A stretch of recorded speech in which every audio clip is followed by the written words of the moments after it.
নমস্কার বন্ধুরা, কেমন আছো? আশা করি সবাই খুব ভালো আছো।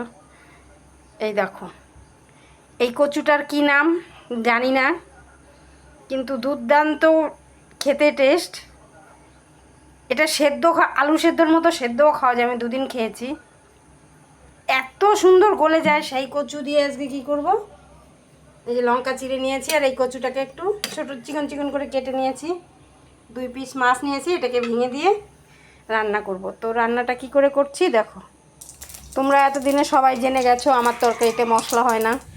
এই যে জিরা ফোড়ন দিলাম, এটাকে তুলে রাখবো। এই তেলের মধ্যেই মাছটা ভেজে নেব। দেখো মাছটা ভাজা হয়ে গেছে, আমি মাছের মধ্যেই দিয়ে দেবো এটা।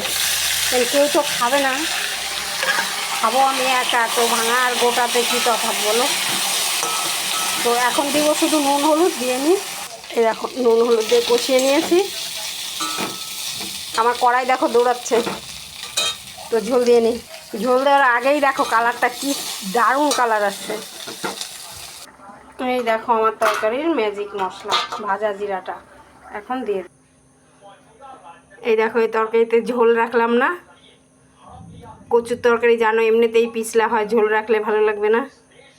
তো এইভাবে তোমরা করে খেয়ে কমেন্ট করে অবশ্যই জানিও। আর কালারটা কেমন এসেছে, টেস্টটা তো বোঝাতে পারবো না, কালারটা কেমন এসেছে কমেন্ট করে অবশ্যই জানিও। সবাই ভালো থেকো, টাটা।